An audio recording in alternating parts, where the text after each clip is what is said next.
city.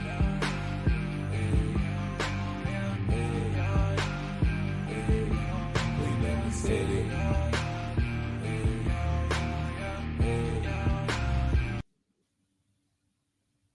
Welcome everybody to another episode of the Straub Bro Sports Show. Big Bro Ken here with you with Little Bro Drew. Little Bro, how we doing? Good. And no, I'm not crying. Apparently, within the time that we started the stream, and when we got on screen, something decided to fly into my eye. So give me like 2 seconds while you do all the intro stuff, because that was painful. You're falling apart on me, kid. Welcome to a division, Cleveland Guardians Central Division champion episode of the Straub Bro Sports Show. Not that that's the entire theme of the show, but got to give our boys some love off top. Welcome in, everybody. Welcome to another episode. Welcome to another week. Welcome to the greatest podcast with two brothers on it since the Kelsey Bros. Mama's favorite guys are here. Drew is in a new setup this week. Look at this beautiful regular, straight, unmarried white man photo on his back there, back behind him there. But yeah, welcome in, everybody. Welcome to the 216 Sports Network. That's where you find us, the 216 Sports Network. You can find us on Facebook, where you can give us a follow and a like. You can get us on YouTube, where you can like and subscribe and become one of our 5,000 plus subscribers. What can you find on the 216 Sports Network? New graphic alert. Hey, you can find a little bit of everything. You can find 4th and 15 with Mel and Smooth, the Jay Rich Show, the Rulers Minute with Rico McGee, multiple episodes this week. I feel like I just repeat myself, but it's true. Multiple episodes dropped by Rico, Outside Interference, and of course, the Straub Bro Sports Show. Where can you find the Straub Bro Sports Show? Everywhere. You can find us on Twitter at Straub Bro Sports, on TikTok at the SBSS, and Instagram at Straub Bro Sports Show, and of course on Spotify. More on the Instagram coming up, as always. And listen, I'm already in love with these new graphics. We got to give our shout outs. Big shout out to my guy Austin at Create Your Own Wave. Make sure you follow them on Instagram, Create Your Own Wave 2021. And make sure you get your apparel, cyowapparel.myshopify.com. The winter apparel is in full effect. So make sure you go follow and then immediately go to the website and purchase you a couple things. Make sure you support our guy there. And not last, but certainly not least, big shout out to the Falls Rapids. As always, we broke it last week. Straub Bro Sports Show. I mean, it's official, like a referee with a whistle all over social media. Straub Bro Sports Show, official broadcast team of the Falls Rapids. Yes, us. Our annoying butts in the seats all day long. You're going to have to deal with it. No, we're going to have a lot of fun. Speaking of the Falls Rapids, there's my guy, Daniel, the man. Do me a favor, everybody. First of all, make sure you go and follow the Falls Rapid Instagram page and Facebook page. But while you're there and while you're on Instagram, please check out our page. My first set of interviews dropped. I got a little opening. I got to sit down with both Daniel and his brother Samson, the owners and co-owners, which was amazing. I got to sit down with Coach Hose. That was great. And then I got to sit down with assistant Coach Holland. Once again, a couple minutes of your time, take a listen. We got big things coming for the Rapids. And that was just the first taste of it. Spoiler alert, I'm going to be at practice on Saturday morning. And of course, thank you, Mama. Awesome interview, she said. I'm going to be there Saturday. I'm going to start to get some player interviews. So we're going to begin our quarterback series that we're going to be doing for the Rapids, where we kind of give you like a hard knocks feel as the quarterback competition heats up, because whoever wins that thing is going to be a star. We're going to have plenty of those in the making, but we're going to get you a taste of those too. And I'm going to sit down with Coach Boom, who is the strength and conditioning coach and is also going to play linebacker. And trust me, when you see this dude, you will know why. Shout out to Coach Boom. Make sure you follow him on Instagram too. That man is jacked. I'm trying to get like him. But as you see on the screen as well, Rapids are doing a promotion with the Cavaliers. Scan that code. Make sure you go find it on Facebook too to get your discount on tickets. And yes, you see it Sunday, March 30th. The team will be on the court. They will be honored by the Cavaliers because we're just that damn awesome. So, make sure you stay tuned for all of that, plus more going on with the Rapids. With that being said, let's roll, baby. All right. We got some news to talk about first as we get all the stuff on the screen. Yep, there we go.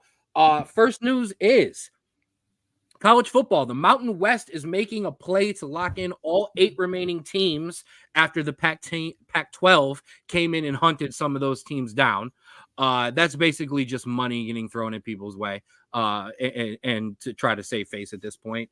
And the AAC was making a play for Air Force, which would have gave us all 3 service academies in the same conference, which is something I need in my life. Almost as bad as a Notre Dame championship. No, nowhere near. But then, Drew, just yesterday, that got flipped upside on its head. Yeah, Air Force released a statement yesterday that they are committed to their conference. However, hopefully it's a loyalty thing, because I feel like when you look at kind of conferences and the amount of viewership and stuff like that, I feel like the American all around has kind of like the average viewership in terms of group of 5 kind of higher than the others. But if this is, they get, they want to stay there, they have been treated well, I completely understand that. I think this is also just a selfish reason for us that we want to see them all there. And so it's not that big of a deal, but to us, it'd be kind of cool. So I get it, but this is completely selfish. We're first of all, because of our family's roots in the military, we're pro service academies. Notre Dame plays the service academies, Navy regularly, Army a lot, Air Force not as much, but still on a regular basis. So I love them there. Then on top of it, they all play for the Commander in Chief trophy every year. Could you imagine if we had a 3-way run one year where all 3 of these teams are good, gunning for a conference championship? No pun intended. And then they get to also play for the Commander in Chief trophy and on top of a conference champ. How awesome would that be? And yeah, we're pro Army in this house. Go Army, beat Navy. Go Army, beat Navy. Just throwing that out there. But I mean, yeah. But that's not the real college football news we need to talk about. We got to talk about UNLV. Yeah. This one's a little weird. And a little, you don't say. Could have some major repercussions if something comes out. Ex-UNLV quarterback Matthew Sluka has left the program over, quote, certain representations not being upheld. Now, what does this mean? Sluka's NIL agent told ESPN that the quarterback was, quote, verbally promised a minimum of $100,000 by an assistant coach if he transferred to UNLV. After he enrolled, no effort by UNLV's collective was made to formalize a contract at that amount. Sluka and Cormarty, his agent, made multiple efforts with the staff in school to address the issue. Statement goes on saying the school came back with a contract of $3,000 per month for the next 4 months, which UNLV has confirmed that they wanted to do, but had said that they never agreed to the $100,000 amount. Now, Sluka has decided to use his red shirt for this season and no longer play for UNLV. But Ken, I know we tend to trust the player here, but what are your feelings on this kind of scenario? This is worst case scenario for me because I have been on the front end, pro NIL, pro transfer portal. You already act like they're professionals. There's nothing wrong with paying and treating them like professionals. When the amount of money college football, the NCAA, and these individual schools make off of these players, I've got no problem with that. This is as bad as it could go. Basically, what happened is this kid got an agent, and that agent said, well, no, you're worth more. And I'm sorry, that's not how we're supposed to do this. And basically this comes down to, and this is why I'm even more pissed off about it, is this is basically the players themselves didn't bet on themselves that they'd actually be good this year. And now all of a sudden they're good. They're in the front run for a college football playoff non-power 5 bid, and they're gonna blow it because they want all the money now up front a couple games in when they actually are good. When if that was the case, you should have put it on the front end. Daniel was, I know people were excited for this because once this blew up, my chats blew up with people being like, dude, what? Get it in writing. Yeah, and it's one of those things where if it's true, it's a douchey move by the university, but you can't just accept a coach's word for that.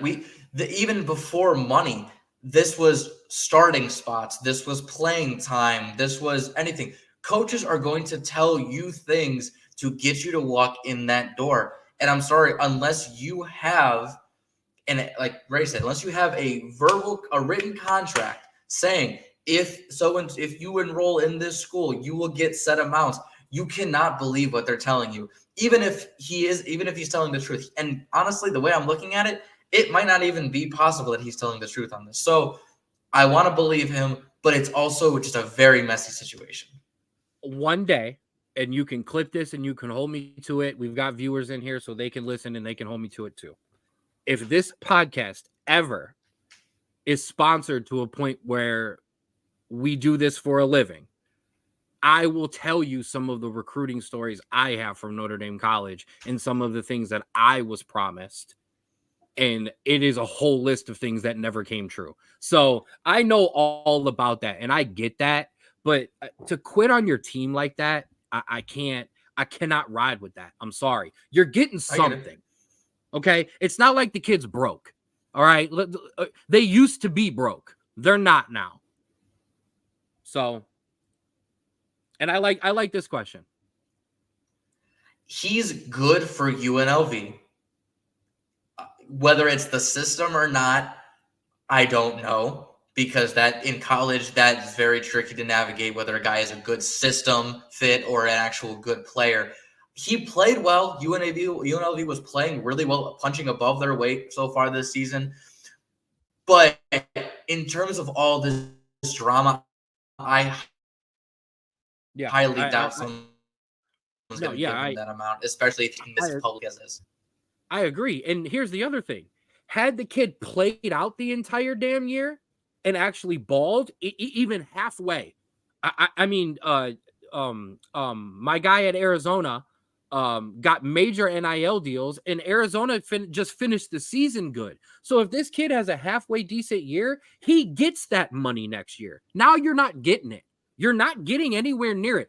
There'll be a dumb school that'll pay that amount, but he's going to be in the same exact situation. He's going to have money on the front end, not knowing how good the team is. And if he does ball out, what are you going to do? Cry and quit more again and ask for more money? Just a bad situation. We got to finish it out quickly. Yeah. So, two other things. One, as people know, Shohei Ohtani hit his 50th home run over the weekend, which put him into the honorary 50-50 club with 50 home runs and 50 steals, which in itself is an amazing accomplishment, but that is not what the story is about. An 18-year-old has sued over ownership of that said home run ball that got Shohei to that 50-50 club. 18-year-old Max Mattis has filed a lawsuit against two people, says he was, quote, wrongfully and forcefully obtained possession of the ball from Mattis in the stands. The video is out on social media. You can look and make judgment for yourselves. No hearing has been scheduled, and the auction company has stated they have, quote, reviewed the footage and will continue to plan for the auction on Friday, starting at $500,000.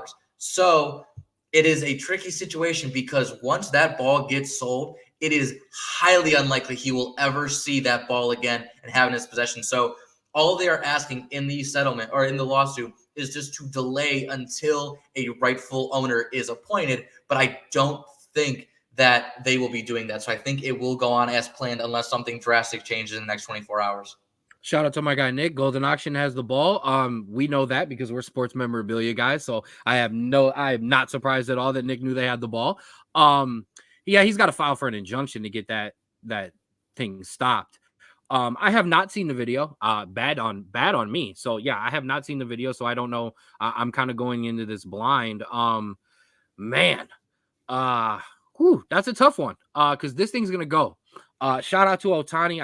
I mean, he was in the 51-51 club or 52-52. He just kept upping the number to his own deal. So congratulations there. Good luck, kid. Good luck. I got nothing more. Better have good lawyers. Yeah. And finally, our last bit of news, which is a sad one and was announced today. Point guard Derrick Rose has officially retired from the NBA. 15 seasons in the NBA, three-time All-Star, 2010, 2011 All-NBA, 2008 and 2009 Rookie of the Year, and of course, his MVP season in 2010, 2011. This man coming out was one of the most electric and high-flying point guards we've ever seen. Obviously, some injuries has kind of derailed his career and made him kind of one of the biggest what-ifs in NBA history. As you know, what if he had stayed healthy? How high could he have gotten? But obviously, we all remember his career post all those surgeries. Most memorably, that 50-point game from Minnesota that he had that had everyone in tears. So an amazing career and an even better human being. We wish nothing but the best for Derrick Rose in his retirement, and I hope he knows that he is one of the top streets we'll never forget athletes in all of NBA history. Dude, first of all, we're gonna get to that, right? So keep that comment in hand. And then first of all, shout out to his 16 games that he played with the Cavaliers, with that LeBron team. Man, I don't even care how I sound. You kids don't know how good Derrick Rose was, man. You really don't. Okay, all you know is some highlights that blow your mind because you cannot believe a point guard is moving like that, dunking on people like that, and getting his shot off like that. But you kid, man, he was Allen Iverson with hops and a bigger build, man. Like just amazing trendsetter, trailblazer. I wished he would have ring chased at the end of his career, because man, that's a dude I wish would have had one, because he deserves one. Him and Grant Hill. And I'll even say this, I'll put it above Grant Hill, because Grant Hill at least had a run in his later years in which he was a contributor on teams everywhere. Rose never got that because he couldn't even play back-to-backs. He couldn't play more than 2 or 3 or 4 games in a week because the knees were just gone. Grant Hill got to have that run, Pops, just in general. So you kids don't know how good this man was. And if he wasn't hurt, LeBron's legacy and the Golden State Warriors and Steph Curry's legacies are not the same, because Rose would have got a chip, because guys would have gone to play with him. Hell, LeBron and Wade might have gone to play with him in Chicago still. I know they might have, and there was some things going around with Chris Paul, but had that man been healthy, the entire landscape of the NBA would have been different. And I know that we can grab players from different year or timelines and say that about those players, but I'll go out on the hill saying Derrick Rose is in the top 3 to 4 in, oh no, this guy would have won. Absolutely. And so, it's sad sometimes, but the fact that he was able to come back and perform as well as he did is just icing on the cake. And I'm sure that he left the court in himself with nothing left. No regrets, no nothing. Excuse me. I'm not choked up. And yes, the 50-point game in Minnesota is going to come up in your highlight reel a lot in the next couple of weeks.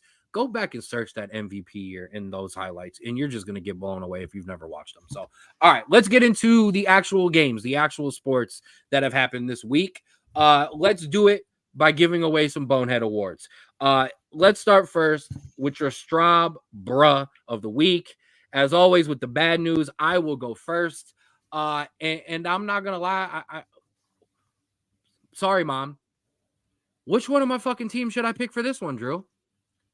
Should it be Notre Dame struggling with Miami of bleeping Ohio, another MAC team, Manchester United for sucking horribly against Crystal Palace, or my Cowboys for deciding that the fourth quarter was the only time to actually play some damn football? And before I'm done ranting, because it's my show, this is the point that I think would hit it on the head for you kids. Derrick Rose is everything that you kids think John Moran is. Absolutely. Although Ja can shoot a little bit better. But yeah, which one of my crappy teams do we want to nominate this week? I guess not Notre Dame because they actually won. I guess not Manchester United because they at least did get a point. Cowboys, there you go. Way to suck for 3 quarters. Yeah. And Dad, I'll get to my take on the boys tonight. Okay, I was supposed to rant, and so unfortunately, this is going to be just another rant. I'm sure you'll bounce back. It's fine. So my straw bro of the week is none of Bruh. my teams because they played well, but it is something that really irks me. So as we're winding down the baseball season, obviously we'll get into it as we move on in the show, but you'll see the Pittsburgh Pirates are 73-84. Oh, They this are is a good one. 17 games back of the Brewers. They are 13 and a half games back from the last wild card spot and have been officially eliminated from the playoffs for a while. They have nothing to play for. So I want Ken and the chat to decide for me out of these players who they should have sent down or designated for assignments. Okay? Here is your first base depth chart. We have Joe Donner, the 32-year-old, batting a .228 with 9 home runs and 36 RBIs. We have Billy Cook, a third baseman, converted first baseman, who has 38 at-bats and is batting a .211 batting average. Or we have Rowdy Tellez, a true first baseman. He's 29. He's batting a .243 with 13 home runs and 56 RBIs and more plate appearances than either and fifth highest on his team. When compared to the 8 players on the Pirates who have 350 plate appearances or more, he was 4th in batting average, 4th in home runs, 3rd in RBIs, and 4th in OPS. Who do you think the Pirates cut? I'm going to go with the guy with the worst average and the least amount of plate appearances. No, of course not. It was Rowdy Tellez. And you know why? Because he was 4 plate appearances shy of his $200,000 bonus. This is an absolute joke. This organization is a joke. You're cutting a man who is to make money for what is essentially chump change to the chairman, Robert Nutting, whose net worth is $1.1 billion. And you can't give this man $200,000 because he was one of your better players on an awful team this year. It is absolutely despicable, and I can't get more angry about this because you are basically saying, "Thank you for helping us, but screw you, go and leave." It's terrible. First of all, like you got us all there. That was a hell of a rant. Second of all, that is why the Pirates will never win anything. That is why in 2 or 3 years, Paul Skeens will be pitching for the Yankees, the Brewers, the Dodgers, possibly the Cardinals or the Giants. He will be somewhere. He won't be there. It's why McCutchen never became anything there. They are a classless, awfully run organization. You can quote me on that. And that's why they lose, because you do things like that. And don't think for a second that the clubhouse doesn't know, that the clubhouse isn't pissed, that guys aren't on the phones with their agents, and that guys aren't telling other players, don't come here. Yeah, exactly. And you know what? I will bring this up. He did have a bad month of August and into September. He also was crushing the ball May through July. And so he kind of kept them in that race for as long as he could. Yeah, is he on a slump now? Yes. Then you should have But sent that him is down 2 also weeks ago. Yeah, that is Or 3 beside weeks the ago. point. Once he's at 4 plate appearances left, give him the damn money and then send him down. It's terrible. And you know what? He has his last year on the contract, and there is no way he is even considering re-signing with Pittsburgh. And I hope he finds somewhere where he can actually get, a decent organization to take a chance on him. Because like I said, he's 29. He'll still be 30. First base.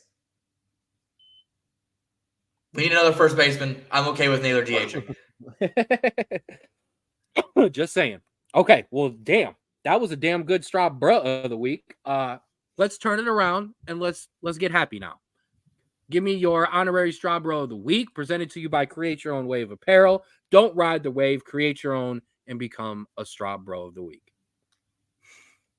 So, mine is a team that we talked about a little. Well, it's a player from a team we talked a little bit about last season and is actually continuing to kill it going into this season.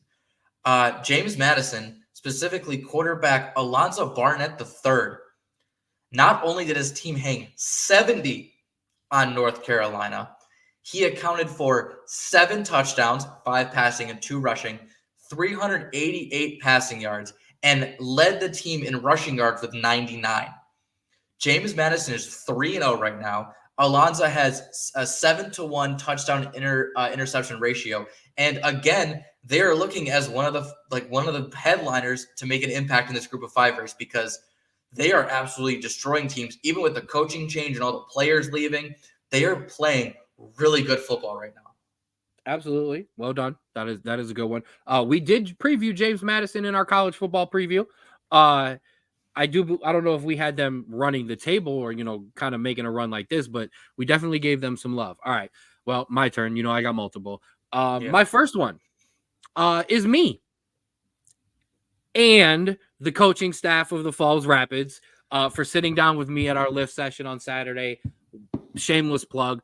Please go to our Instagram account, Straub Sports Show, or go to either Falls Rapids page, Instagram, Facebook.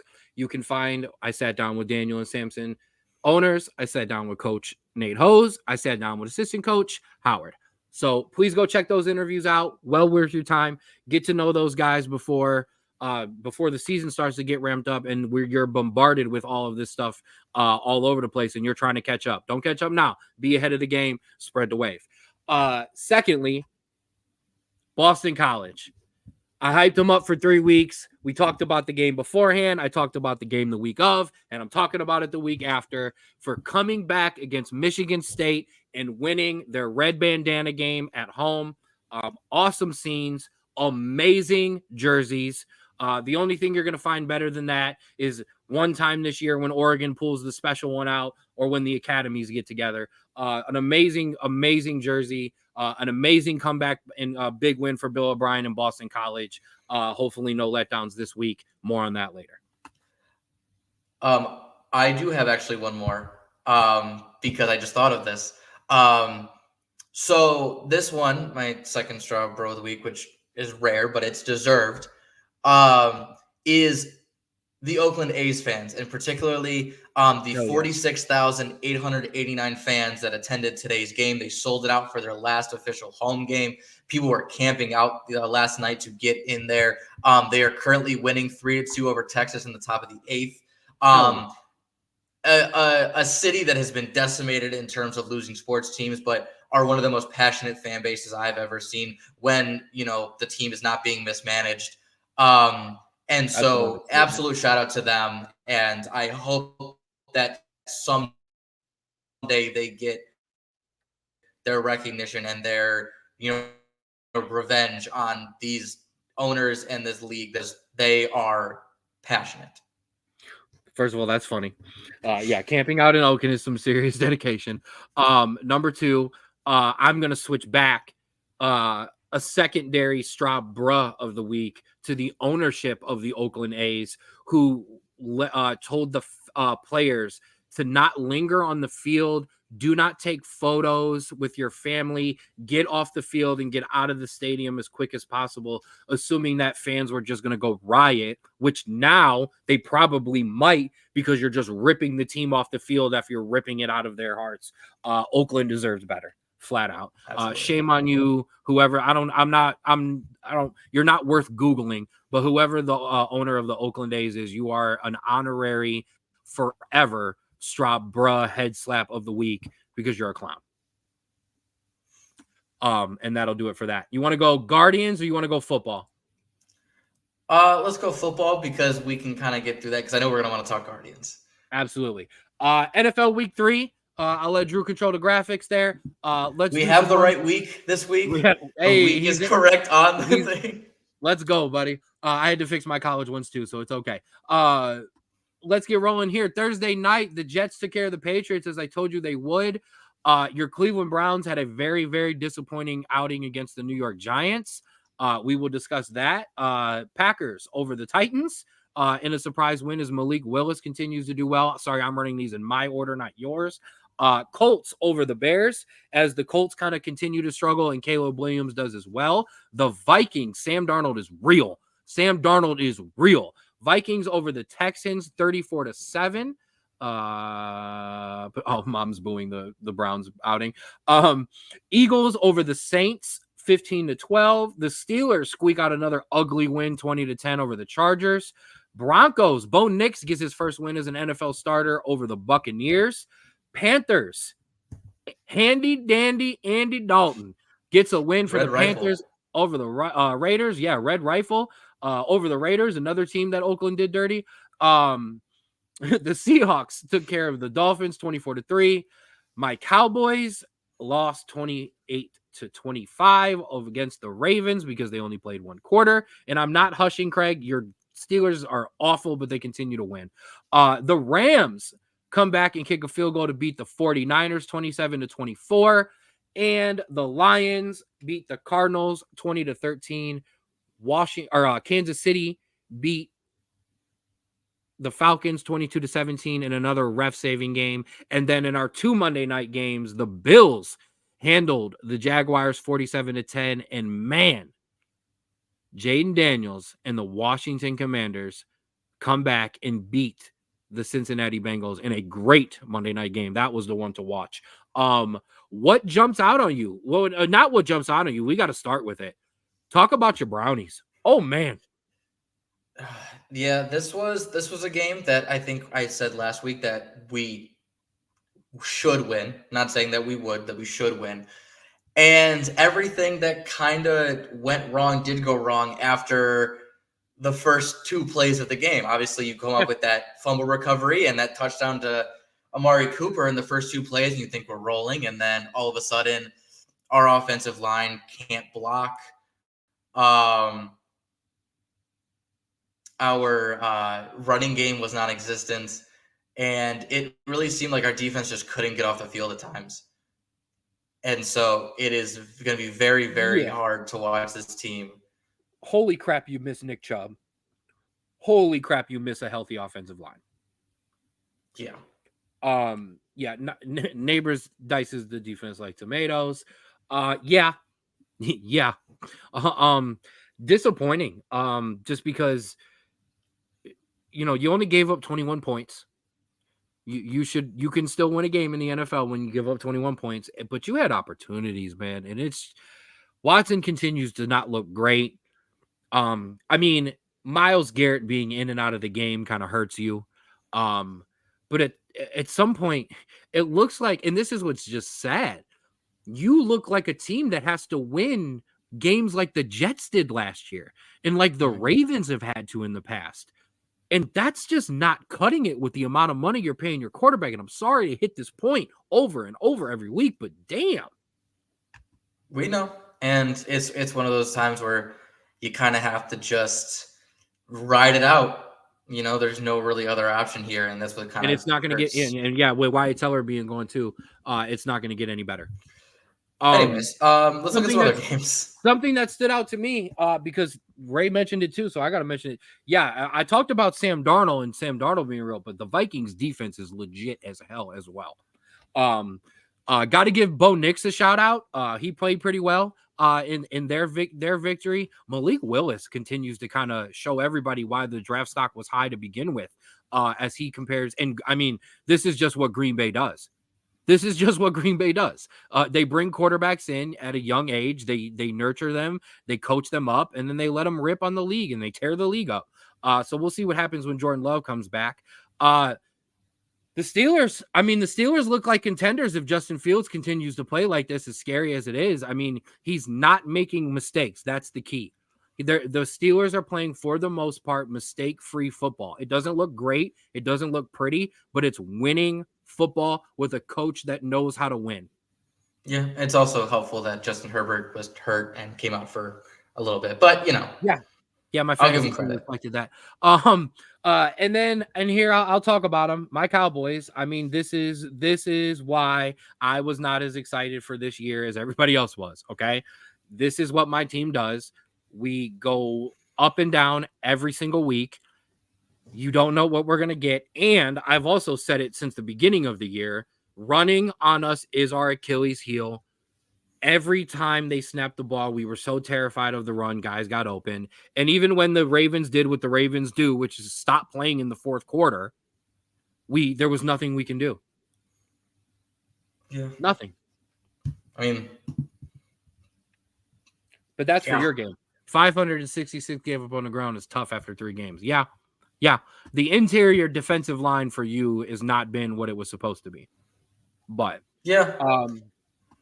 but there's always another week. So, NFL Week 4, I kick off tonight against the Giants, and here I'm going to give it to you, and this is not Homer. This is somebody who's watched the Dallas Cowboys his entire life. We are going to blow the Giants out. This is going to be the week that we do everything that we are supposed to do. So all week, I'm not watching TV because all nauseating freaking week, it's going to be the Cowboys are back. The Cowboys are back on track. This team's ready to make a run to the Super Bowl. No, we're not. But this week will be that bounce back week where it looks like it. So put all your money in on the Cowboys tonight. I know I'm going to eat this next week, but put your money in on the Cowboys parlays tonight. I know. Nick already told me. I already know he's got 20 on the G-Men. I already put my neighbors plus CeeDee Lamb, both 70 yards plus parlay in. I've got one with Army and the Cowboys tonight. I mean, how does that get? I got an Army Dallas Cowboys parlay. If that doesn't hit, the football gods do not love me at all. But yeah, so that's what I think for Thursday. I think this is the week we bounce back and do that stupid thing that we do. Looking ahead of some of these other games, Andy Dalton gets to face his old team as the Panthers play the Bengals. We got a big divisional matchup as the Vikings and Packers go head to head. And then the Steelers, I like the Steelers big this week too. I think that defense is going to mess with Anthony Richardson. Bo Nix looks to get his second win against Aaron Rodgers and the Jets. Check on that breaking news for me. So I'm done. Eagles and Buccaneers should be a good one. Patriots in San Francisco, Kansas City, and the referees take on the LA Chargers. And then your Brownies take on the Raiders. And I'm hearing a lot of people put money on the Raiders, and I don't like it, but it is what it is. And then our big Sunday night matchup, we have the Bills and the Ravens. I'm not seeing much on that, so okay. I'll check back on it later. Okay. Yeah, I mean, some games I think that like you said, Vikings and Packers are going to be a good game, and then Saints and Falcons is a real who's going to kind of take control of the NFC South there. And then Texans, Jags, another interdivisional matchup, which I think will be good. And there's some other interesting games on there. It's a lot of division games that I like to see. What do you think about those Ravens? If the Bills defense can show up like it can during primetime games, I think the Bills have this one. But that's a real big if because they've kind of been up and down past year or so in terms of being locked down like they were. And so if you can stop Lamar Jackson, and I wouldn't say stop, I'd say, stop him enough, I think that the Bills offense can overpower. But that'll be the big if is what kind of Buffalo defense kind of shows out. Do you agree with Nick, our resident Brownie Facebook profile picture, but smart better? Yeah, because, Max Crosby's going to be coming flying across that line and wreak absolute havoc. Our defense might be able to kind of take over the game and make it kind of, a more even matchup. But if Minshew and that offense kind of can get rolling and play at least somewhat, average to above average football on the offensive side, it's going to be really tough for us because I don't think we're going to be able to get much going next week. I agree. Kind of. Sorry.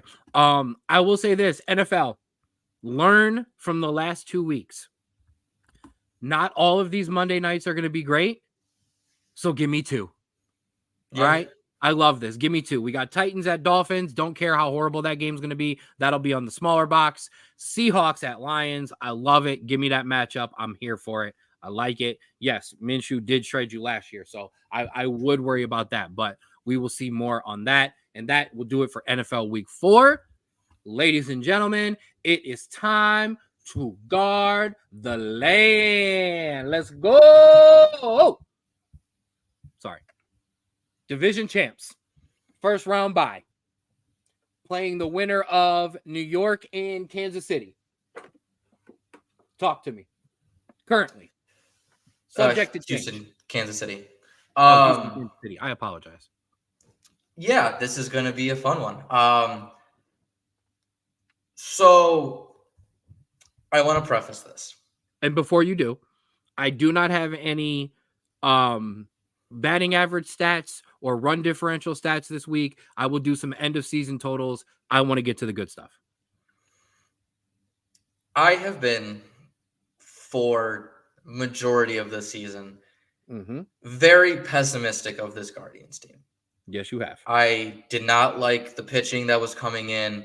I thought the hitting was too streaky and too hot and cold. I was fully of the mindset of this is a team similar to a couple years ago where we got swept by the Astros.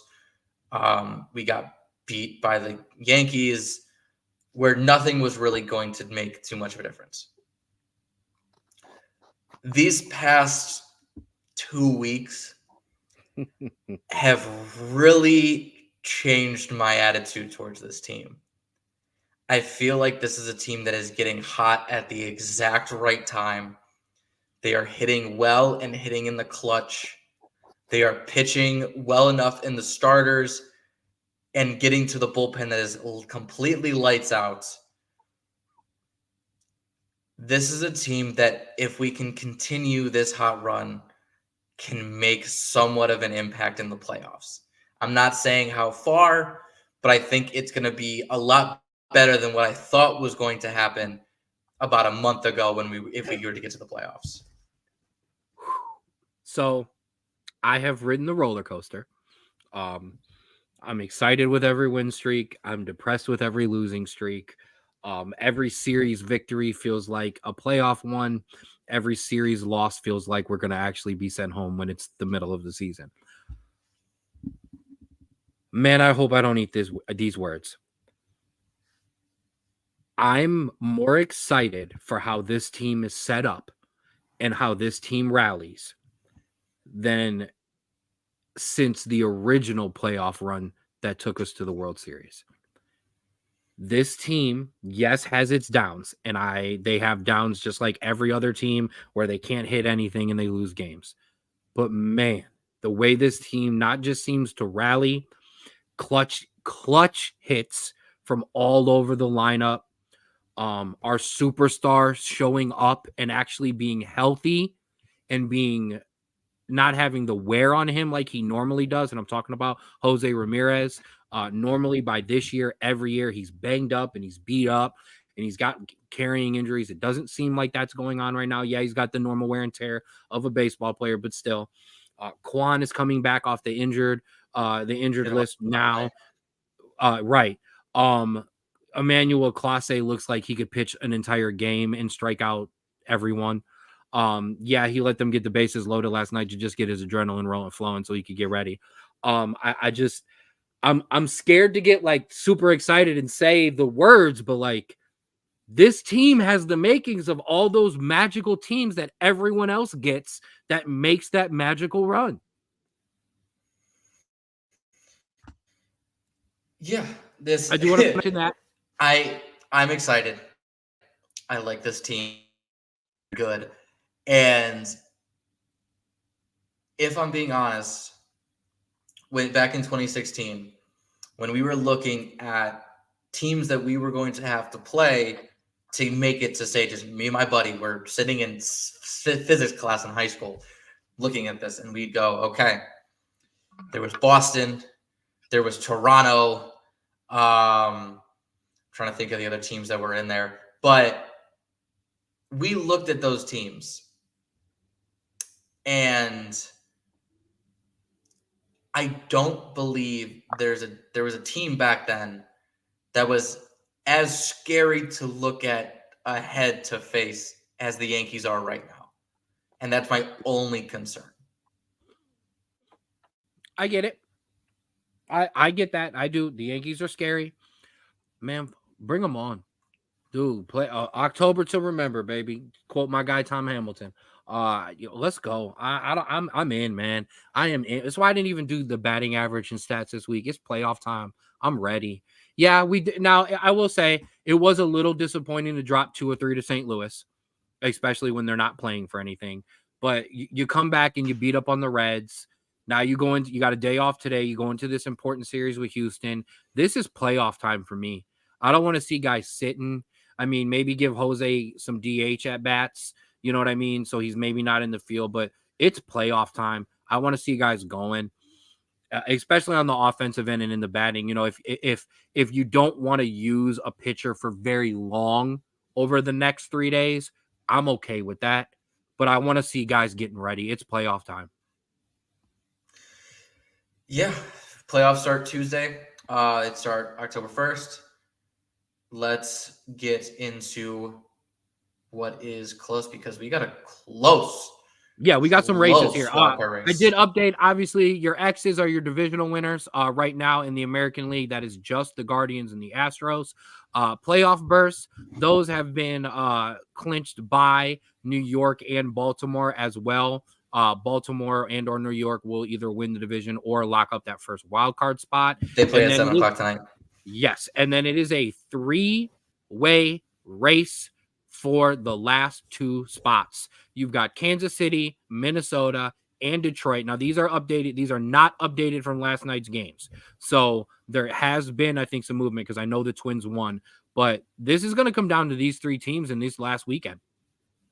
Yeah, and I will say Minnesota currently has some ground to make up. But this is actually kind of fun because the past couple seasons, even when we've made the playoffs or won the division. And we're Pirates fans this weekend because the Yankees and the Pirates. They play the Yankees. Yeah. Well, the Orioles play tonight, and so I think that's the lockdown focus for now. But even when we won the division, the best team was Minnesota winning 82, 83 games, and then Kansas City and Detroit winning like 60, and the White Sox maybe. Having 3 teams in the wild card, and obviously the White Sox are the White Sox, but having 3 teams that close and high in the wild card race is a real testament to, I would say, how maybe underrated this Guardians team could be going in, just because obviously you have Baltimore and with New York and the Red Sox, but in terms of like genuine competition, week in, week out, I feel like in the AL, we have, I think, the toughest competition in our division. Yeah, no longer, and I will take the full L for saying the Central wasn't going to be good this year. I had it right with the White Sox. So bad. So I had it so right with the White Sox, though, that it kind of puts me back neutral on my pick of the Central being bad. But no longer is it that this Guardians team beat up on a bad division and now is going to go play a real team and lose. No, we've played good teams week in, week out, and we own some series and some sweeps of some playoff teams as well. Man, this Guards team is ready. Switching over to the National League side, because there's a race here in this boy too. Obviously, Milwaukee and Philly, those are your division winners. Obviously, the entire Central has been eliminated. The Dodgers and Padres battling for the division. Looks like LA is going to pretty much lock that up. But the wild Padres, card, man. Padres coming along. They have locked up a playoff berth. The Mets are going to be a team to contend with in the playoffs, as they have almost pretty much locked up that wild card spot. The Diamondbacks fighting off not struggling, but still in there Atlanta Braves with all of their injuries and setbacks this year. Your National League side coming down to these last series as well. Yeah, and I will say, if you want to watch some wicked stuff, the Padres with the triple play to beat the Dodgers to seal that wild card, at least seal a playoff spot. Insane. Really, really cool. But triple play in itself we don't get to see very often, and a triple play in itself is worth going back to watch. But a triple play to win to lock up the wild card spot, that's wild. Absolutely. That's wild card. And if you look down, the Mets obviously in front, but they also get Francisco Lindor, who just is coming back tonight for his first game back. And then, the Diamondbacks and the Braves. The Braves currently now, after last night's game, 1 game back. And so it is going to be a very pivotal weekend series. I think that's a series that we're all going to want to watch going into this weekend because, listen, that is we can lock it up, and if you want to watch your against the Astros to see kind of how we fare against some top tier playoff teams, yes, but watching those wild cards games is going to be a lot of fun. I agree. It's October, man. It's baseball time. So I'm here for it. It's going to be a fun race as we finish that up. All right, bro. It's time to get into some college football. Absolutely. And it's time to talk about what happened in week 4. So there are your results. We did have a couple of teams off: Oregon, Georgia, and Alabama. Funny that those two teams in specific were off. More on that in a second. But to run through some scores real quick, Illinois, hey, they might be for real. They took down Nebraska Friday night, 31-24. Kind of a disappointing game for Nebraska there. And then moving into Saturday, Texas took care of Louisiana Monroe 51-3. Ohio State continued to take care of business as they took down Marshall 49-14. Ole Miss 52-13 over Georgia Southern. In one of our ranked games, Tennessee edged out Oklahoma 25-15. Drew, I know you want to talk about that one a little bit. Tennessee, for real. Yeah, listen, I think this is a game that was kind of closer than it looks. This game was 22-3 until halfway through the fourth, and then 25-9 with a minute to go. This also shows Tennessee's just not all offense. Obviously, you can whoop on a Kent State 73-0, and you can't really talk about the defense because it's Kent State, but this defense is legit too. And honestly, it increases my opinion how scary this team can be later on in the season when they're playing at like big SEC opponents like Georgia, Alabama, Ole Miss, whoever they play on down the line, because they don't have to just outscore teams like they used to have to. They can actually play defensive ball and hit you in numerous different ways. And so Tennessee, really a team to look at going on down the stretch. Yeah, that's a big point there. These Tennessee teams routinely have good offenses. It was the defense not being able to hold up against the Georgias and the Bamas and some of the bigger teams. So we will definitely see how they fare. I do want to give Oklahoma some love. Yes, it wasn't the blowout, though, that some people thought it might be. So they did put in a good effort, but there's a lot of room to go for Oklahoma to be a competitor in the SEC. That's for sure. Keeping it rolling, Missouri had to go to double overtime to beat Vanderbilt. I told you last week that I was high on this Missouri team, but woo! But I will say this, every team has a squeaker, but it kind of seems like Missouri's are starting to catch up. It seems like the dominance is gone, and as the weeks go by, these games are getting closer and closer. And that's not a recipe for survival in college football or the SEC. I watched this game live. Vanderbilt had every opportunity to win this game. Mm-hmm. You had a 1st and goal to take the lead with very little time left. And you run a quarterback draw that gets you nowhere. You run a fade route to the back of the end zone that gets broken up. The worst route in football right now. And then you try to throw a screen pass that gets or a wheel route that gets deflected and incomplete and have to settle for a field goal. It really, really hurt me to watch Vandy blow that game because they was right there. They had it for the taking. And props to Missouri. They held on strong. They played good defense. But, oh, God, it was so close, and I was rooting for Vandy the whole way. Yeah, I'm with you there. I will say this. If Missouri wins anything this year, this will be one of the games they look back at as the game that kind of reset their season. Or is this the game that tips the scale and we see Missouri kind of stumble? But more, we'll get to that. Blowing through some other scores. Miami, the U, continued to be the U. 50-15 over South Florida. Andrew, Penn State, 56-0 over Kent State. More on that school and that team later, not Kent State. In one of the, I guess, surprising scores of the weekend, Michigan in the Big House, 27-24 over USC. I got that one wrong. I had USC and to cover. The pick six kind of nailed that one for me. But hey, Michigan won. Michigan won a big game against a ranked opponent. Yes, But but I don't think they're going to be able to run for 290 yards and pass for 30 every week and win. USC is an improved defense from last season, but they are still not a good defense.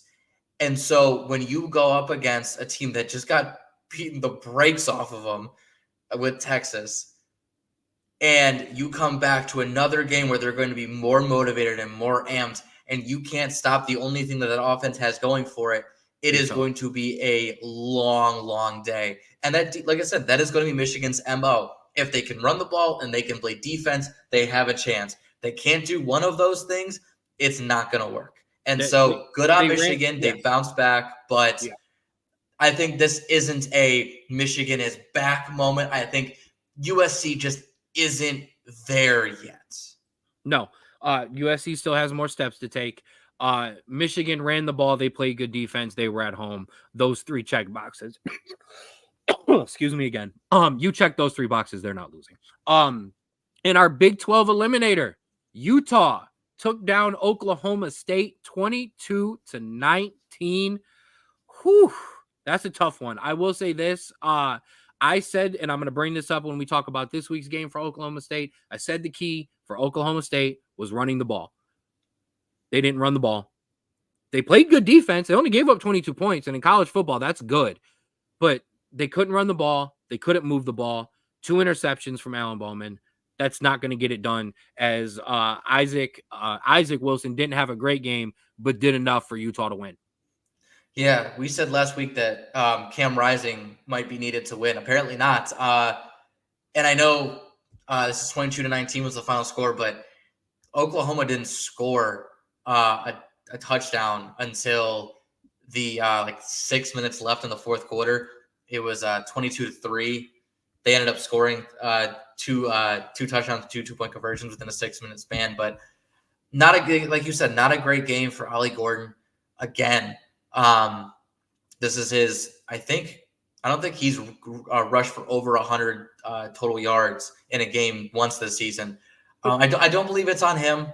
I really do believe that I feel like this offensive line is just really struggling, and the offense as a whole is really struggling. And so defense are just keying on him and making sure that as long as he doesn't get going, this Oklahoma State offense really isn't going to be able to do much, which is really unfortunate to see because they brought a lot of guys back. It's the same system, and you would assume that they would have gotten sharper, better. But it looks like they're just taking a regression on the offensive side, and it's really hurting them when they're playing this and for the team that we play next week that we're going to talk about. Mm-hmm. Speaking of that team, Kansas State upset by BYU 38-9. Called that one. Told you about BYU. I haven't been high on this Kansas State team. So I'm not going to relish in this, but this is what Kansas State is going to be this year. They're going to have ups and downs like that. UCLA lost to LSU 34-17. Yeah, Brian Kelly teams, they go the opposite way. Don't care. My Fighting Irish, don't let that score deceive you. Won 28-3 against Miami of Ohio, but damn did we struggle, and damn can Riley Leonard not throw. He is a good quarterback at all of the things except for what a quarterback's supposed to do, which is throw the ball down the field. He's lucky the defense is elite. Some blocked field goals, some stuff that helped us out there, a lot of turnovers. Louisville took out Georgia Tech 31-19. Iowa State took care of Arkansas State 52-7. NC State, nope. Again, not showing up as they got trounced by Clemson 59-35. I told you about this one. I gave you this upset last week. Buffalo 23, Northern Illinois 20, although I kind of needed you to win to help my chances. But Northern Illinois showing their true colors. And man, I know they won, and I know the team I talked about lost, but I'm going to give them some love. Bowling Green, man, hanging in there every week. Lost 26-20 to number 25, Texas A&M. But damn, love the Bowling Green. These MAC football has been good.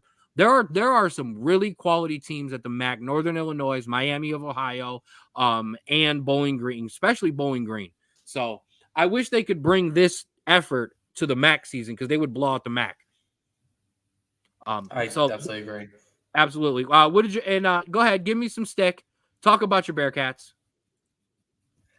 Oh my God. Thank you. Because listen, this was probably the most surprising result of any college football game this week.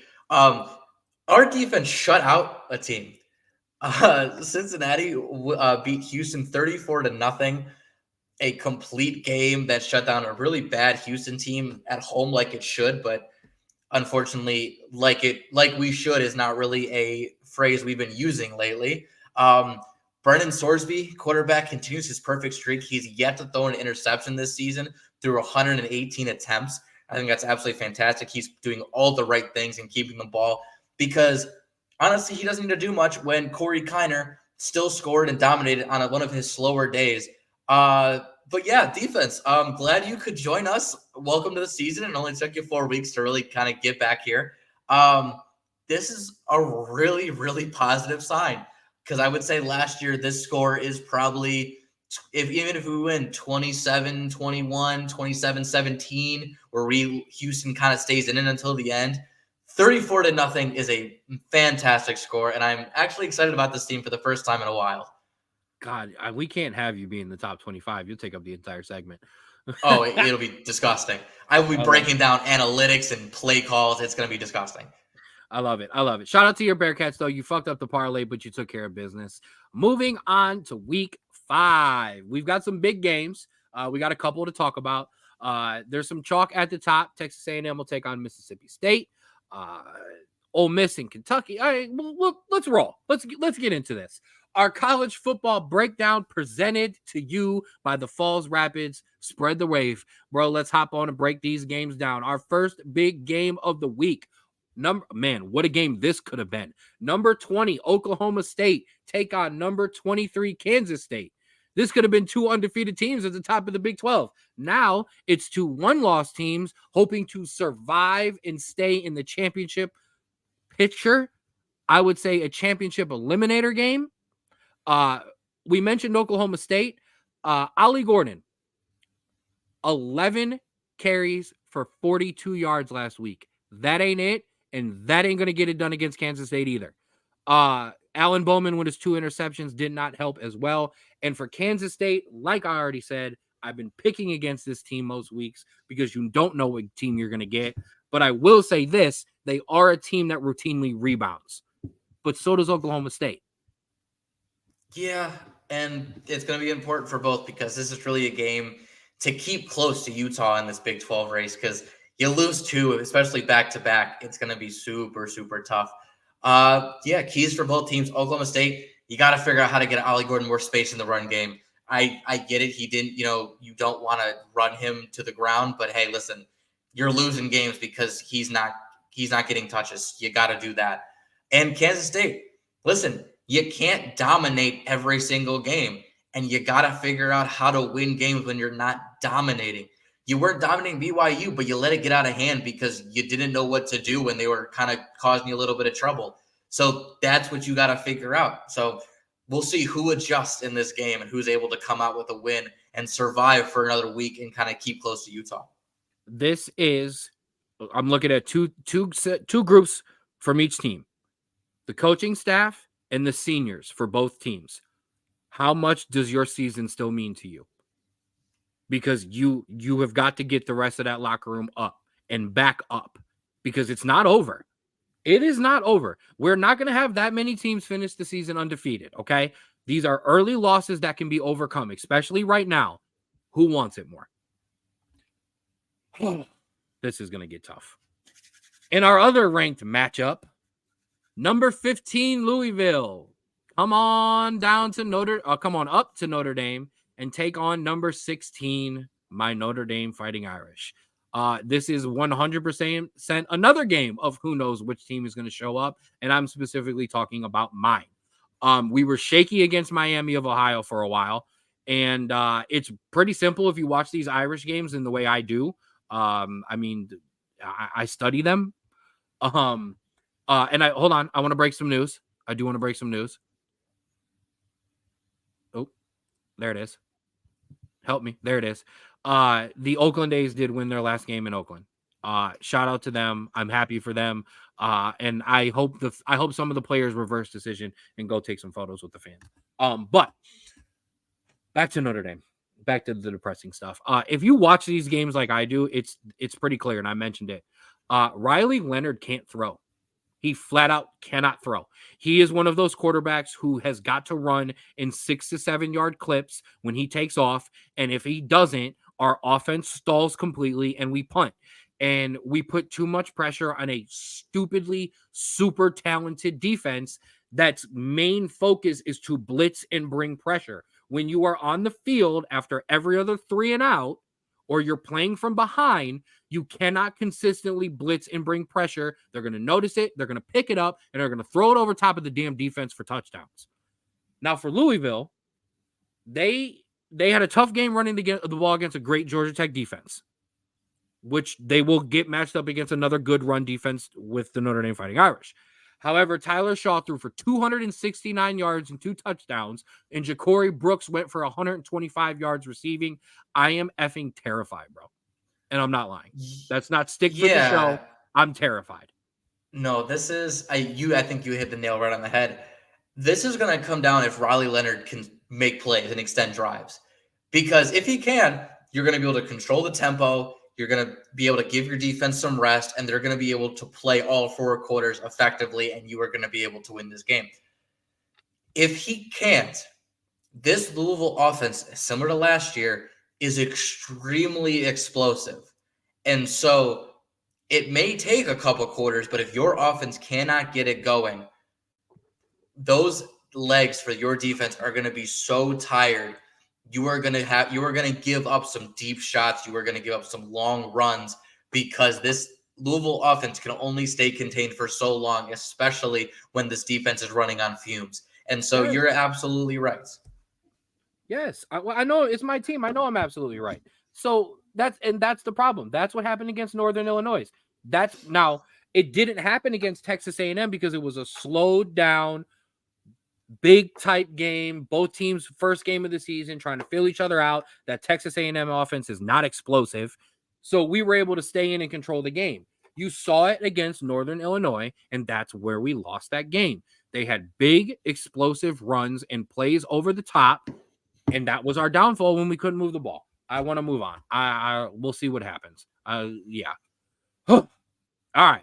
The big game of the week.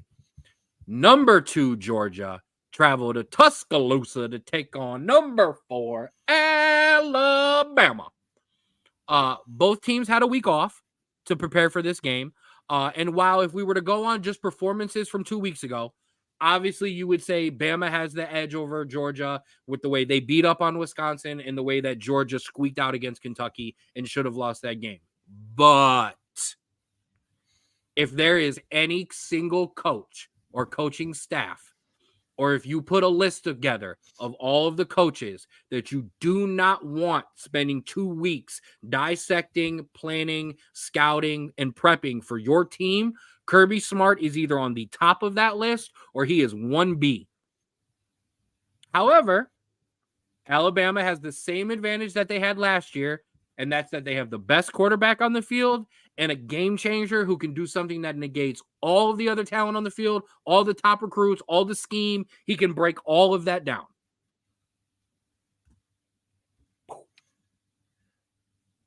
Even if you are an Illinois or Penn State fan, make sure you have a second TV with this one because it's going to be that good. Georgia is 45-0 since 2021 against teams not named Alabama. Against Alabama, they are 1-2. This season for Georgia is off to a kind of fairly normal start. Obviously, they escaped with a win against Kentucky, but we've seen them start slow like this before. Alabama is obviously without Nick Saban and really haven't played a tough opponent yet, but this team already looks legit and ready for a challenge. They have outscored opponents 147-26 so far. It is the highest ranked matchup since 2017. You have 2 veteran quarterbacks and explosive offenses. Nothing else matters in college football when this game is being played, and I'm not joking. Nope. Yeah, run it against Michigan, Ohio State, and see who does better numbers. I'm sorry, Big Ten and Midwest country, Alabama, Georgia's doing better. I'm excited for this. I have no prediction for this game. Pain. Okay, to throw out some old school Rocky reference. All right, that's my prediction. Pain. All right, because that's what this game is going to be, hard hitting. You're going to watch guys that are going to play on Sunday. Can Kirby Smart have his team fully prepped, ready to go, and playing at the highest level? If that happens, Georgia wins the football game. If Jalen Monroe has one of those games and Georgia slips up for 1 second, like they did on 4th and forever last year, Alabama can do this. So I can't wait. That's I can't wait. Bart Scott, can't wait. And in our last ranked matchup of the week, this one's for you, Drew. Number 19, Illinois, travel. I forgot where they play. Travel to Penn State. Happy Valley. Happy Valley, thank you. Travel to Happy Valley for Penn State, 7:30. Is this the whiteout game? I think so. Okay, so there it is. The big game. Drew, here we go. Another big game for the Fighting Illini, 2 in a row. Another test and a chance to prove they're legit. And another chance for the Nittany Lions to prove Drew and all the haters wrong. And it's time for the other Drew Alar, to put himself in the Heisman conversation. Just water cooler conversation, but still. Illinois looking to go 2-0 in Big Ten play, which would be huge for them. Quarterback Lou Altmaier, wide receiver Pat Bryant. I mentioned as those were obviously the guy and his go-to guy. And then Caden Fegan looking to spear the Fighting Illini running back attack as well. But this is all about Penn State. I got to put it on you. This is all about Penn State, and you know it is. Is Penn State ready? We'll get to Penn State. I want to start with Illinois because I've never been excited about an Illinois team since birth. Illinois, to quote, "You had my curiosity. Now you have my attention." You beat an up-and-coming Nebraska team, and now you play a team that's always poised for a letdown or an upset. Always. Now, Penn State. I got 2 words. Prove it. Oh, sorry. If you beat a hot team that's coming in to make a name for itself in the Big Ten, and you stomp on them and you go, "No, you are not at our level." Okay. I won't officially say you're legit, but I won't make fun of you, because then I go, "Okay, let's roll," even though I know what's going to happen a couple weeks down the line. But this is where it matters. You prove that you are a class above these hot start teams, and you are not going to succumb to underperforming once again. This is going to come down to Luke Altmaier versus Drew Alar, and who can handle the pressure. Because, yeah, Luke Altmaier obviously has pressure coming into a whiteout Penn State, but And they got nothing to lose. They've never seen an atmosphere like that. They got nothing to lose. They are going in. They are flying high. They are going hard on their sleeve. Drew Alar, you blew it last season, but you were a freshman. Now's the time to step up.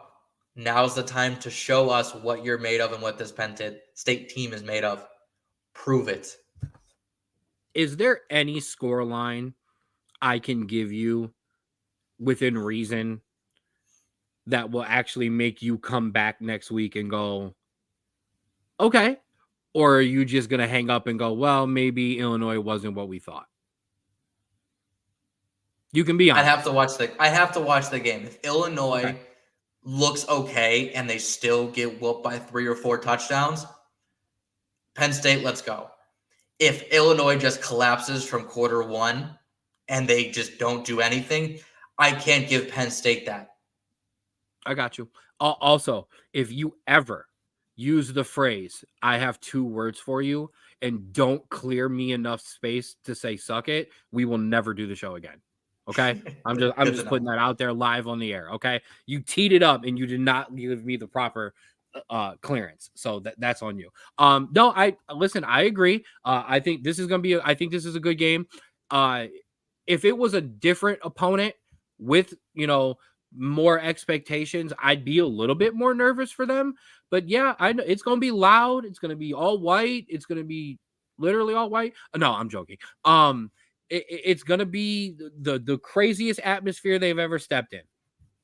So what? So, that'll wrap up your big games of the week. Just to round up the rest of the top 25, Texas and Mississippi State, a game that almost made our preview. Ohio State and Michigan State at 7:00 on Peacock. I expect the Buckeyes to take care of business. Michigan State almost walked into this game undefeated, but they did blow it against Boston College.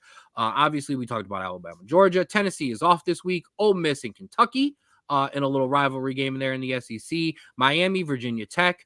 Oregon at UCLA at 11:00 at night. That's the only thing that scares me about that game is how late that thing is going to start over here on the West or East Coast.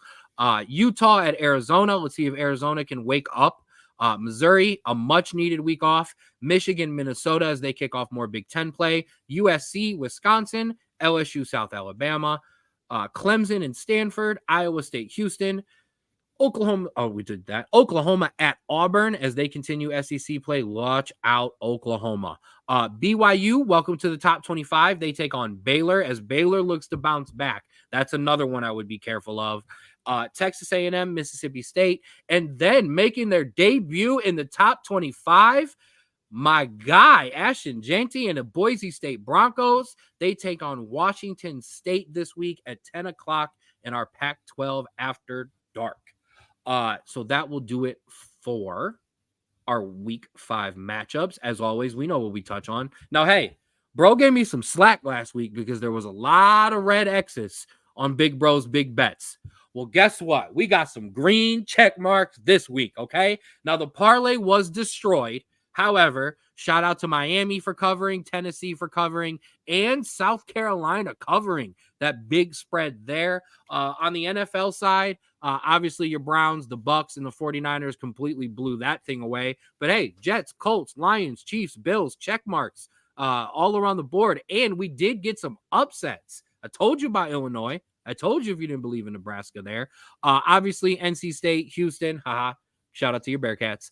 Vanderbilt, almost. Georgia Tech, no way. Arkansas took care of business for us. Arizona State did not. Buffalo, it wasn't just a hater pick. It wasn't just a hater pick to just crap on Northern Illinois. Buffalo got it done. Obviously, Oklahoma State and Oklahoma did not. But I've got good stuff this week. No parlays this week. No parlays this week. I'm going back old school to what I did before I started the podcast, which was to tell you things I like and you put them together as you want to. What I do like this week, I like Miami to cover that 19.5 against a very struggling Virginia Tech team. I think the U is for real and legit, and I think they're going to just continue that. Watch out for Baylor over BYU this week. Baylor lost a tough one last week. Why I cannot think of who they lost the tough one to, I cannot remember. Colorado. Sorry. They lost to Colorado on the Hail Mary and then the overtime. So I look for them to bounce back against BYU. I like Ole Miss to cover over Kentucky. I don't believe in this Kentucky team. I think they just played their outstanding best effort against Georgia. I think Ole Miss is for real and pissed off about the Wake Forest situation too. You always need extra motivation. Liberty -3.5 over App State. If you believe in this Liberty team, and a lot of people are starting to, and App State has kind of been disappointing, look for that one. I know it's the opposite way, but I still like this. North Carolina +2.5 over Duke. North Carolina had 70 dropped on them last week. Drew mentioned it by James Madison. They did score 50. They lost 70-50, and after the game, Mac Jones made a comment about potentially hanging up and retiring if the locker room wasn't behind him, and the locker room made him come out and make a statement and apologize because that's how much they were behind them. I think North Carolina rolls big this week in a rivalry game. The last thing a rival team wants to see is a motivated team like that.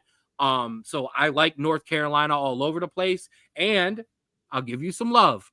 In Pac-12 After Dark, I like Boise State to run all over Washington State. I like them -7.5. You put them together at your own risk. On the college side, I'll stay here with the upsets. Listen, I don't like all of these. I like to just put in the interesting ones. I will mention the ones that I really do like. Oklahoma State over Kansas State, +152. That one's close. If you think Michigan's going to have a letdown, Minnesota +290. BYU is not the favorite in that ranked against unranked matchup there. So if you do actually like this BYU team, I like that +130. Western Kentucky over Boston College. Boston College, I'm sorry, but you just had one of the biggest emotional games that you could possibly have, and you won it on a last-second touchdown. Is it possible Western Kentucky gets a little frisky? I'm not sure. If you like to make fun of me and you like to bet against me and you don't believe in my Irish, Louisville +188. Hey, we mentioned Liberty. Appalachian State's always good for an upset. +126 over Liberty. NC, like I said, North Carolina over Duke +120. Hammer that home. Sprinkle that in your parlays. In the Alabama-Georgia game, Georgia is currently favored. Alabama +105. Illinois +640. If you believe in these Fighting Illini and you do not believe in Penn State, yeah. I don't know why I don't have Houston written in who they're playing, but Houston is +490, and I apologize for that one. Iowa State. Iowa State. There you go. If you don't believe in Iowa State, but I don't really like this Houston team either. South Alabama +980. That one I don't have written down either. That is just stupid on my part. Google that for me real quick, Straub. LSU. Oh, LSU. Oh, yeah, that's my hater pick. Sorry. Southern Alabama +980 over LSU because I am a hater. Cincinnati +118 over Texas Tech, bro. Maybe some Bearcat upset love. It's possible. I mean, it's a team that has gotten killed on the run in the past couple weeks, and that is what we do best. So it's a tough one, but it's not impossible, especially after this past week. I like it. Florida State. They are now underdogs. St. Mary's. SMU. You were close. You had the letters correct. But Florida State is underdogs to SMU, so +185 if you feel like Florida State's going to decide to play some football this year. And I'm sorry, bro, Washington State +220 over Boise State if you do like them at home. Arizona, if my team ever decides to wake up, Noah Fafita, hi to Cheshire Millen. Both going to play on Sunday. You guys want to play on Saturdays too? +350 there over Utah. And then, hey, funky things happen late at night. Can UCLA upset Oregon +1400? Your big shot of the week. And then on the NFL side, lock it in. I like it. Dallas over the Giants, Minnesota over Green Bay, San Francisco over the Patriots, Detroit over whoever the hell they're playing on Monday. Seattle. Lock it in, baby. Kenny the Greek. Oh, well, I know I'm Kenny, and I'm Greek, but I don't know if that's copyrighted, so we shouldn't say that. And that'll do it for Big Bros, Big Bets. We're hoping for all green check marks next week. Whew. All right. Finish strong. It is time for some footy. Yes. All right, Drew. 1 week.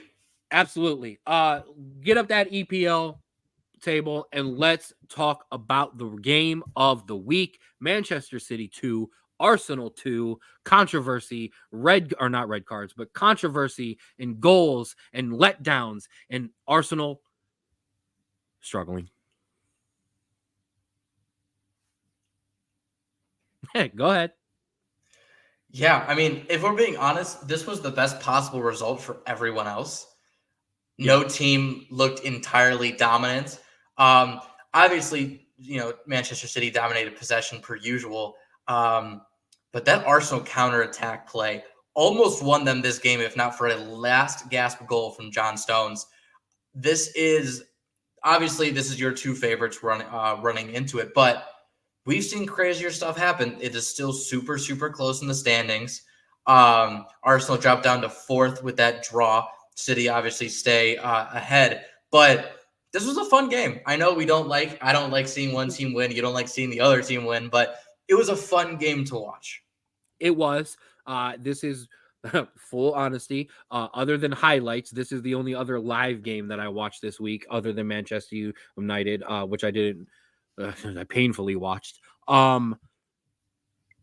Yeah, this is kind of the result we all needed to keep the title race close. I mean, I'm nowhere in it, but hey, hi everybody up there. Kind of don't run away from me too quickly. Don't lap me yet. But yeah, I don't think we learned a lot about Manchester City, because what we know is this team is built for the long haul of the Premier League. So we have not seen the best of them yet. I think the scarier part is I kind of feel like, damn, once again, Arsenal gets to this Manchester City game and can't get over the hump. So I think it's a loss in the locker room and in the we're into the footy in the dressing room. I think it's a loss in the Arsenal minds, and I think in the dressing room it's a win in the Manchester City minds. And I think Manchester City fans would agree with that, and I think Arsenal fans would agree with that. I do agree it's a win for the City fans in terms of still remaining the top dogs, not being able to be bested. However, I feel like both teams did come out of this feeling worse.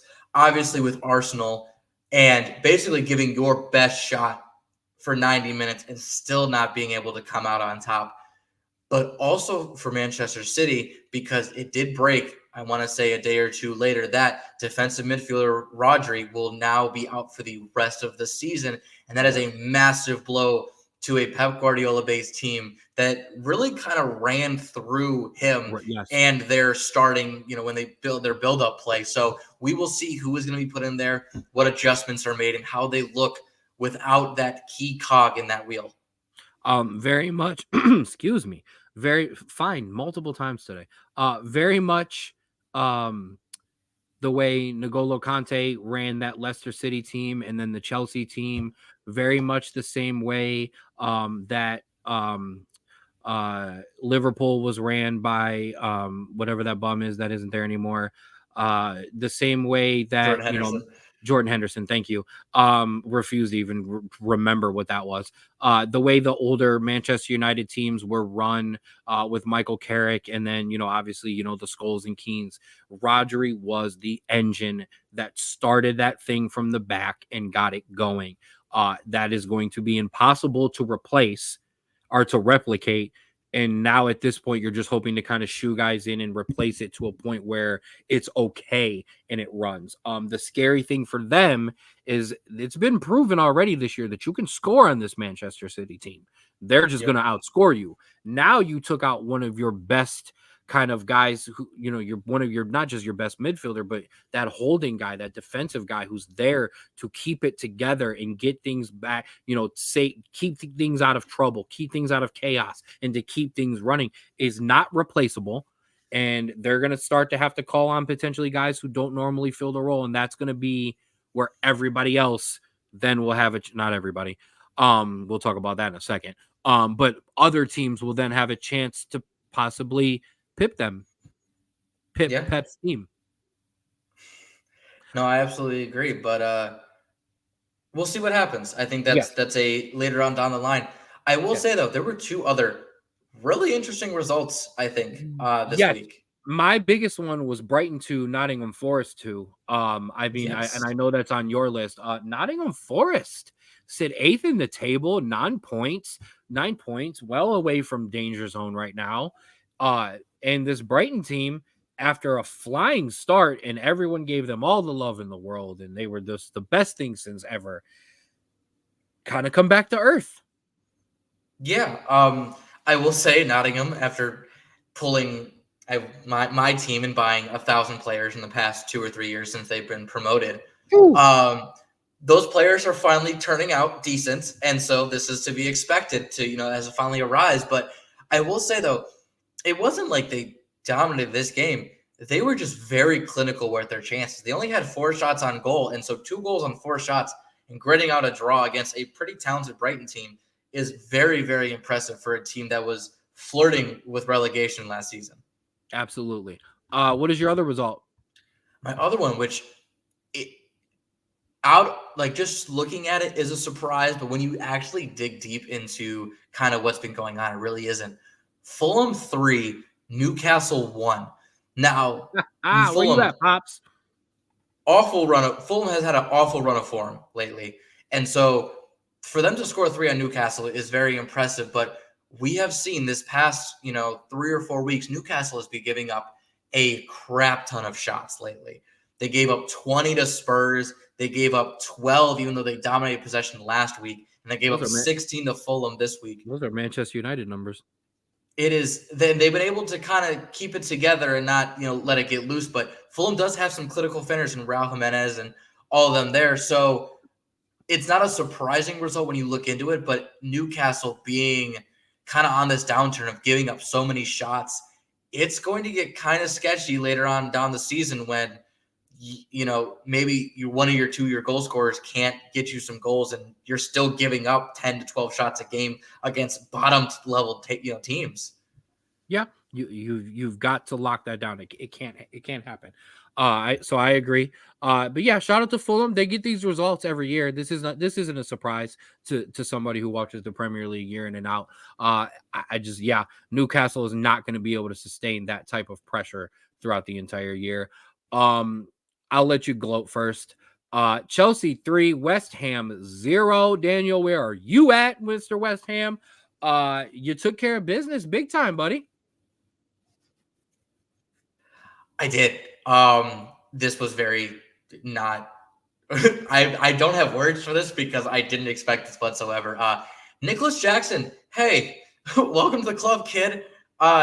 You put on your shooting boots this season, and we really appreciate it. You're able to actually finish shots, which really appreciate it. Palmer is now not being relied upon to be the only goal scorer, and that's absolutely fantastic. And we got subs on the bench now. I feel like last year, if you took out a guy, if you took out a guy, I did not want anybody on my bench coming on. Now you have João Felix, you have Raul Neto, you have guys on the bench that maybe I wouldn't say are Premier League starting caliber players, but are players that can give you 30 good minutes or maybe a spot start and do well on this team. I'm not saying that the players that we bought before were bad. They just weren't the level that we needed. You've bought everyone. You better have somebody who can come off the bench. Oh, I'm sorry. I wasn't letting you get away with that. But you are correct. Crystal Palace again. Yeah, exactly. If anybody needs to know, because as we get to the end of the podcast, the footy segment, some of our college football guys and some of our football guys don't stay along. But when you run this back, if you ever need to know why soccer is the greatest game, why football is the greatest game of all time, is me and Drew can ride the ups and downs of the Browns, and we can ride the ups and downs of the Cowboys, and we can ride the ups and downs of Notre Dame and Cincinnati, and we can ride the ups and downs of the Guardians. Although that one's a little different. Drew's having the best segment of his effing life this week, and I just want to end the show because I'm done. And I don't want to, and because this ruins my entire weekend at 7:00 in the damn morning. Manchester United 0, Crystal Palace 0. I don't even have notes. What the hell would I even write down? This game sucked. We sucked. Lisandro Martinez made the most ugliest tackle and the most ridiculous 2-footed challenge I've ever seen in my life. Thankfully, he didn't get sent off for it. The only bright spot was Zerski when we brought him on, who looked great, but no one else around him could do or finish anything. I'm done with this experiment. I'm so tired of it. The growing pains so outweigh any of the steps that we're taking to the point where I don't know if they're growing pains or if it's just disability. I apologize. I shouldn't say that. but like, this sucks. I don't want to say Eric Ten Hag sucks, but this sucks. It looks like crap. There's no development. Guys don't look like they know what they're doing in the system.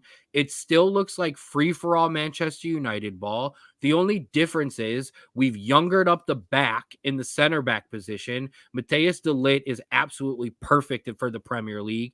And Onana is actually playing pretty damn well. That is the only thing that saved us from being a 2-0, 3-0 Crystal Palace win like last year would have been. And I'm tired of it because I don't know what the hell to do to fix it. We can't spend any more money. The only people who have spent more money is you because you bought everyone else. I don't know what to do anymore, and I have no answers, and I'm disappointed. I think what I think a big issue is when it comes to your attack and your midfield, you either have really, really young guys, your Garnachos. I think what Xerxes is 23, Dallo, or you have really old guys coming off your bench. Ericsson, Rashford. I know you don't want to admit he's old, but he's basically 30. I know he's 26, but he's acting like he's 30 at times. Anthony, I don't even know what to do with that. So you don't have that like a de Ligt, but for your attack where he's stable, he's strong, he's consistent. You're too inconsistent in the attack, and that you kind of where I was a year or two, where you could score 4 or 5 1 week, and you could score none and look dreadful the next week, and it's so infuriating to watch. Moving on. This week, Manchester City take on Newcastle. That is a decent game to look out for. We have Chelsea and Brighton. That should be a good matchup. Excuse me. The two teams from our surprising results of the weekend go at each other. Nottingham Forest battle Fulham. Manchester United and Spurs. I'm not even going to talk about that because I don't even know. It's a big game though, so maybe we'll show up. And then the bottom three kind of continue to separate themselves at the bottom in a bad way. Southampton take us on Bournemouth, Everton take on Crystal Palace, and Wolves take on second place Liverpool. Now, come back home to the American side. Let's talk about some MLS. As we only have a couple games left, as you see, Inter Miami has locked up the number 1 seed in the Eastern Conference. The playoff push at the bottom is way more interesting, but we do got to give some love. FC Cincinnati, Columbus Crew, New York Red Bulls, Orlando City, and I would probably say Charlotte and New York, all safe, all good to go in the playoffs. Philly, still kind of trying to hold off Montreal there on the Eastern side. Shout out to your Cincinnati. Shout out to FC Cincinnati. You're in the playoffs. Yeah, officially in the playoffs with Columbus.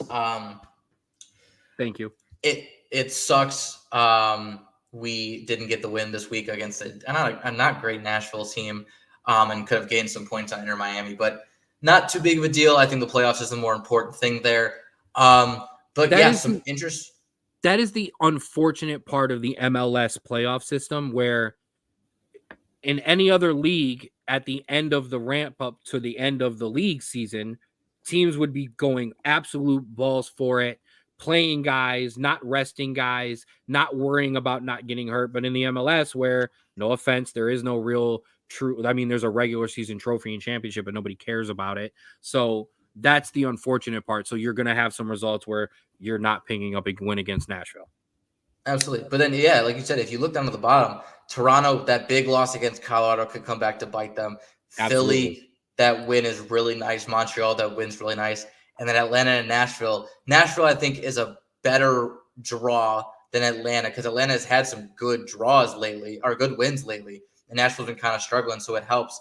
But DC United, they were in the 9th spot, and they've just fallen really poor run of form lately. And then obviously you have Chicago and New England at the bottom, not really challenging. But I will say, looking into the Western Conference, doing better than San Jose is doing.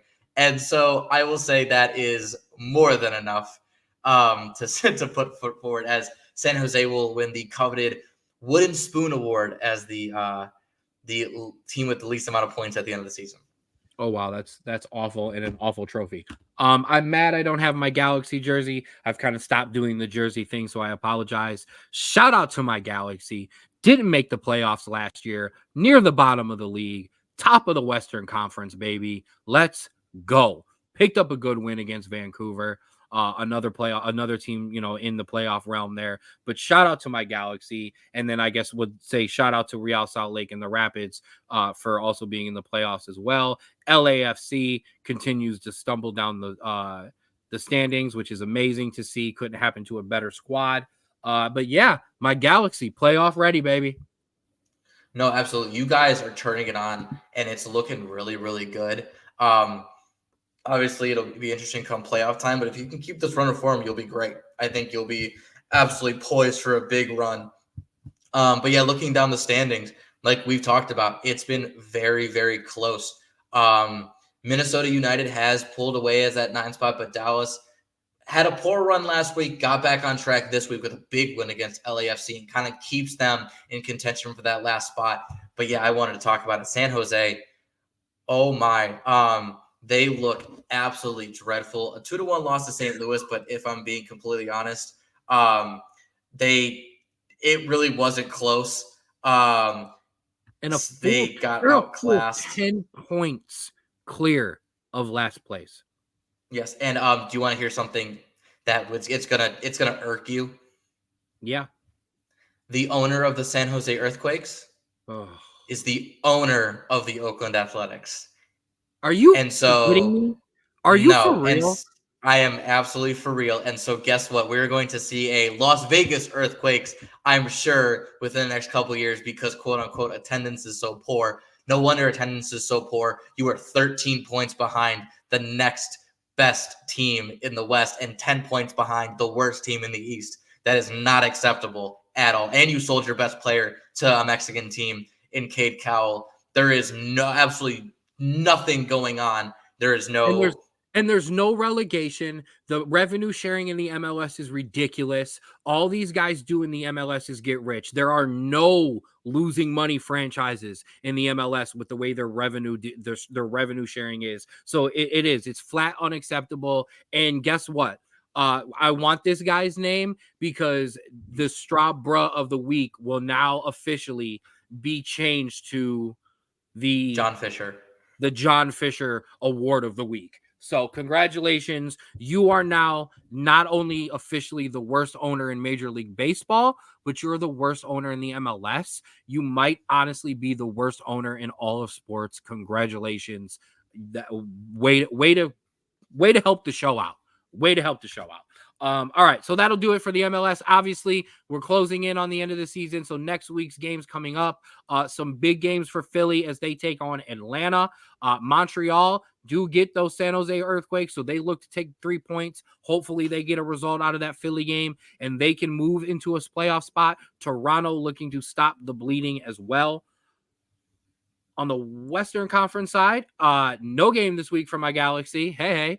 I don't know how that happened. I know they get random. There's a random week for everybody. But on the playoff side, Minnesota looking to stay in that last spot as they do take on third-ranked Colorado. FC Dallas takes on Orlando City. Need a big result there to have any chance. And I play LAFC, so I know you'll be rooting for me this week. Oh, 100%. I didn't miss that. But yeah, please go take care of LAFC. Allow them to continue to slide down. Come on, Houston. Take care of Seattle. Let LAFC continue to slide down, and I'll take care of them in the first round for somebody. But yeah, that will do it for that part of the soccer. It's time for the other part of the soccer. It's time for Americans abroad. We had a massive look at players scoring or assisting. Christian Pulisic with a goal and a 2-1 derby win over Inter Milan. Super pumped on the celebration. Fuller and Balogun with a goal, finally in a 3-1 win for Monaco. Brendan Aronson with an assist into a win. First time we've seen him since the beginning of the season. We love to see it. Malik Tillman, 2 goals and a man of the match in a 3-1 win. Absolutely phenomenal free kick goal. Jordan Pifak, an assist and man of the match for a 2-1 win.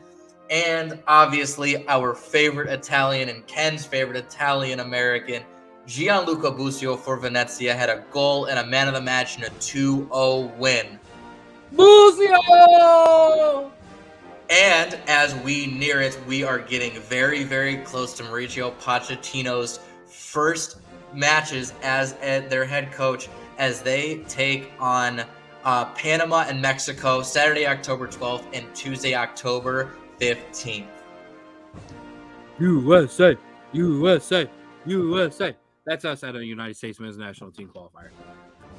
Woo! And you know what? Oh, I messed that up. You're getting absolutely, I don't know if you time it out on purpose, but you're getting absolutely amazing at ending it on the end there. That'll do it for Americans abroad. That'll do it for the footy. And that'll do it for the Straub Sports Show. I want to thank everybody for tapping in with us this week. Great show today. Had a lot of fun, a lot of good ranting today, a lot of breakdown as well, all over the board. First thing I want to do is thank you all for joining us on the 216 Sports Network, where you can follow us on, like us on Facebook, or you can like and subscribe on YouTube. Thank you as always, Pops. What can you find on the 216 Sports Network? A little bit of everything. You can find 4th and 15 with Melon Smooth, the Jay Rich Show, the Ruler's Minute with Rico McGee, Outside Interference, and the Straub Sports Show. Where can you find us?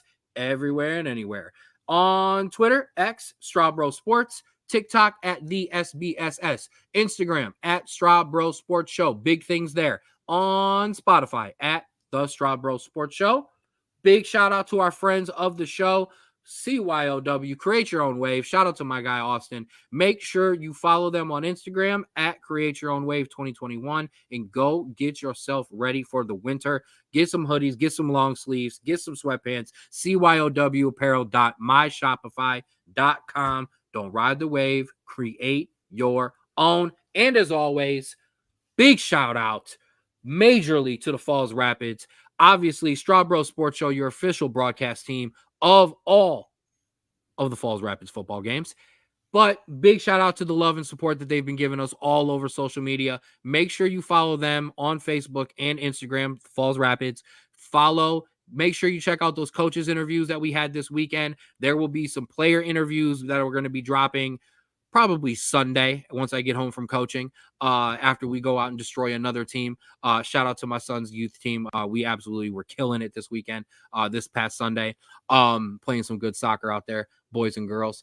But check them out, and then make sure you check out, they're doing a nice thing with the Cavaliers. Get your discount on those tickets. And remember, Sunday, March 30th against the Clippers, they will be honoring the Falls Rapids. We'll have some players on the field. And if we can get enough tickets sold, me and Straub might be able to be on that court too. So make sure you absolutely go and get that. Let's get those things taken care of there. And man, that'll do it for us. Straubo, final shout outs. Thank you everyone for watching, listening, and however you digest this insane podcast. This weekend, obviously we have a bunch of sports, but there is also in Sugar Creek, Ohio, which is about 2 hours away, so it's a little bit of a drive, is the Ohio Swiss Festival. Honoring Switzerland heritage. It's a very cool festival. They have the stone throwing competition. Check that out. It's very, very cool. Geez. That too. And also a lot of fall festivals this weekend. So get out. Weather might not be great on Sunday, but Saturday looks okay. So go out, enjoy the weather, and just have a great weekend. Absolutely. I will be doing those aplenty in the next couple of weeks. But I have to do mine on Sunday because we don't do Saturdays right here. That's college football time. But yes, thank you all once again for digesting us, however it is, whether you're in the comment section. We always appreciate you live in there with us, contributing to the show. Contributing to the show. Man, I can't get it together today. Contributing to the show in any way possible. If you're running us back on Spotify, even on YouTube or Facebook, we appreciate you. And on behalf of little bro, big bro says, as always, please love yours.